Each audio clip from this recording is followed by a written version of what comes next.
Hello students, मैं doctor नीलम, associate professor, Banwari Lal Jindal college तोशां। आज हम BA 4 सेमेस्टर के लिए अधिकारों के मुख्य तत्व अथवा विशेषताओं के बारे में बात करेंगे। इसमें फर्स्ट है, अधिकार केवल व्यक्ति अथवा व्यक्तियों के समूह की मांग है। जैसा कि हम पॉलिटिकल साइंस के स्टूडेंट्स जानते हैं कि अरस्तु जो एक विचारक हुए हैं, उन्होंने ये स्टेटमेंट अपनी दी है, ये कहा है कि man is a social animal, मनुष्य एक सामाजिक प्राणी है और ऐसे में जो मनुष्य है अपनी रुचि और अपनी आवश्यकताओं के कारण समाज में रहता है। अब जब व्यक्ति समाज में रहता है अपनी रुचि और आवश्यकताओं के कारण, तो इन्हीं रुचियों और इन्हीं आवश्यकताओं की पूर्ति के लिए मनुष्य को कुछ सामाजिक अवस्थाओं की आवश्यकता है, कोई परिस्थितियां उसे चाहिए ताकि वो अपनी रुचियों को भी पूरा कर सके और अपनी आवश्यकताओं को भी पूरा कर सके। तो ऐसे में व्यक्ति या व्यक्तियों के समूह इन अवस्थाओं की मांग करते हैं कि यह परिस्थितियां हमें चाहिए ताकि हम अपनी रुचि या अपनी आवश्यकताओं को पूरा कर सकें, और समाज या राज्य व्यक्तियों की उस मांग को, उस दावे को यदि उचित मानते हैं, तर्क संगत मानते हैं, तो वो उसको स्वीकार कर देते हैं।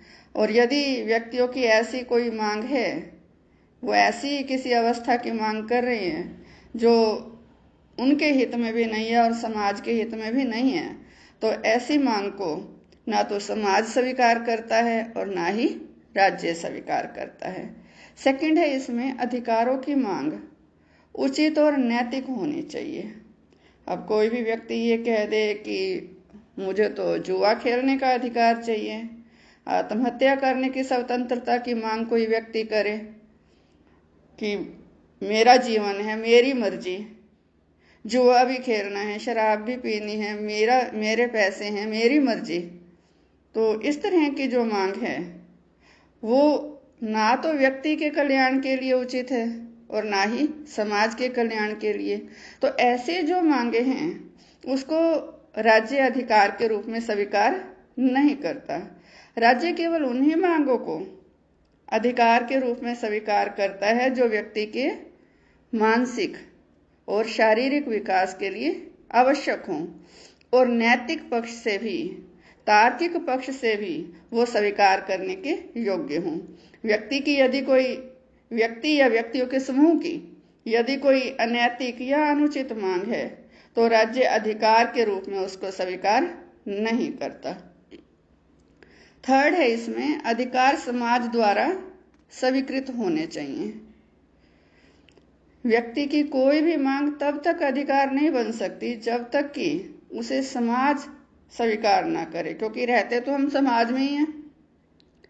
तो समाज स्वीकार करेगा मांग को, तभी राज्य उस पर विचार करेगा और समाज व्यक्ति की केवल उन्हीं मांगों को स्वीकार करता है जो पूरे समाज के विकास के लिए आवश्यक होती हैं, जो सभी मनुष्यों के विकास के लिए आवश्यक होती हैं।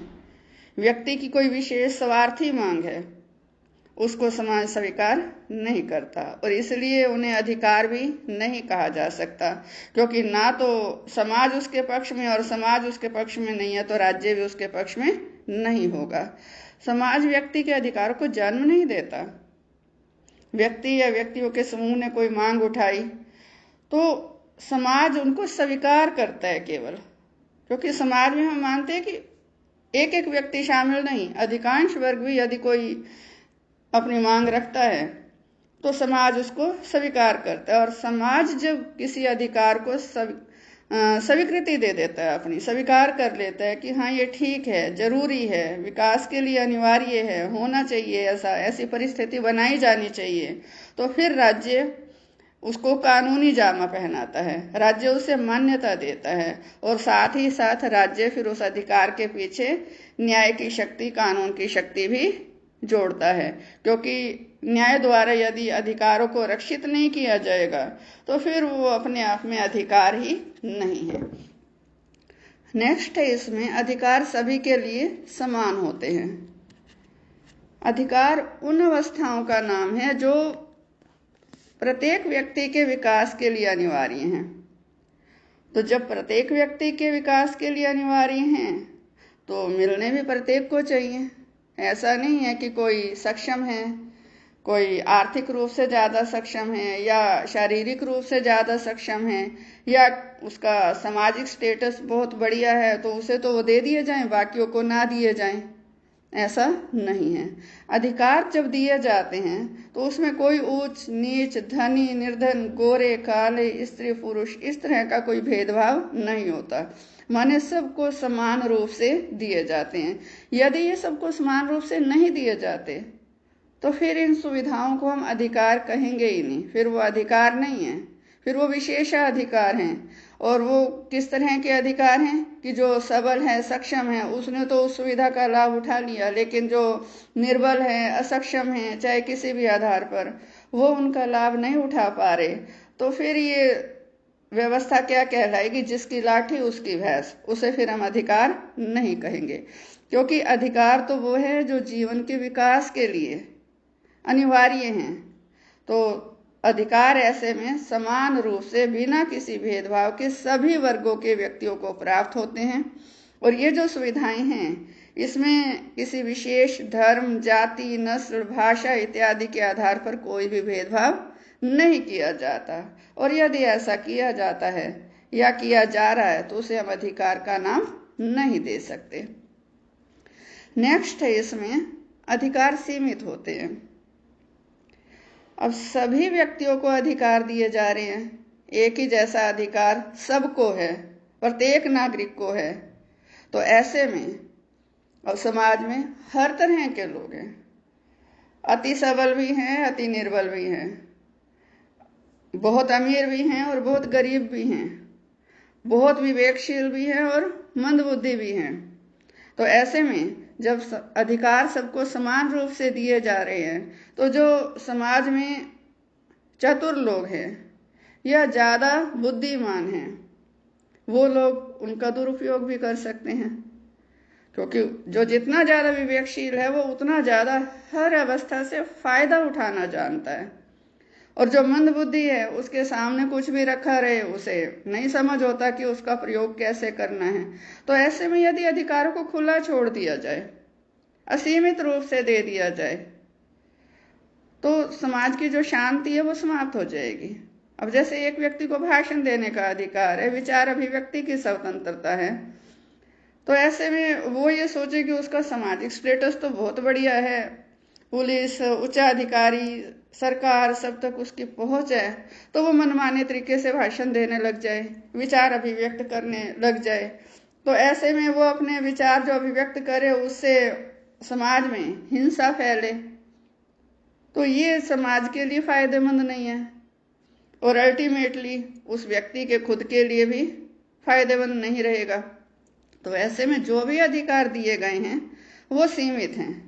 अब जैसे हमारे संविधान में हमें मौलिक अधिकार दिए गए हैं, उसमें विचार अभिव्यक्ति की स्वतंत्रता है, लेकिन किसी भी व्यक्ति के विचारों को यदि वह समाज के लिए घातक हैं या किसी भी व्यक्ति विशेष के द्वारा विचार अभिव्यक्त करने से किसी स्थान विशेष पर दंगा होने के आसार हैं, वहाँ की शांति भंग होने के आसार हैं, तो उसके विचारों पर प्रतिबंध लगाया जा सकता है, चाहे वो विचार लिखित हैं चाहे मौखिक हैं। इसी तरह से हमारे मौलिक अधिकारों में हमें पूरे देश में कहीं भी घूमने फिरने की स्वतंत्रता है, लेकिन किसी व्यक्ति विशेष के किसी स्थान विशेष पर जाने से वहाँ दंगा भड़कने के आसार हैं, शांति भंग होने के आसार हैं, उसको वहाँ जाने से रोका जा सकता है, उसके लिए पुलिस भी बुलाई जा सकती है। तो माने जितने भी अधिकार दिए गए हैं हमें, हमारे देश की हम बात करें, हमारे जो मौलिक अधिकार हैं उन पर भी अनेक प्रतिबंध हैं। यहाँ तक कि इमरजेंसी में भी जो मौलिक अधिकार हैं वो स्थगित कर दिए जाते हैं।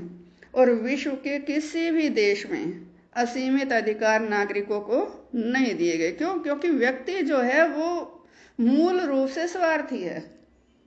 व्यक्ति का जो मूल स्वभाव है वो स्वार्थी है व्यक्ति, और व्यक्ति अपने स्वार्थ के लिए उसको जो कुछ भी उसके वश में होता है, उसके हाथ में होता है, उसको अपने तरीके से प्रयोग करता है। तो ये जो व्यक्ति की नेचर है, बेसिक नेचर, इसको देखते हुए असीमित अधिकार किसी भी देश में नहीं दिए गए, क्योंकि ऐसा करने का अर्थ है देश में अराजकता फैलाना। अराजकता फैलेगी, अशांति फैलेगी, और जो निर्बल लोग हैं वो उन अधिकारों का उपभोग भी नहीं कर पाएंगे। और साथ ही साथ हर देश में अधिकारों पर सामाजिक प्रतिबंध भी हैं, नैतिक प्रतिबंध भी हैं, और वैधानिक यानी कानूनी प्रतिबंध भी लगाए गए हैं। बाकी जो अधिकारों के तत्व हैं उन पर हम चर्चा कल करेंगे। धन्यवाद।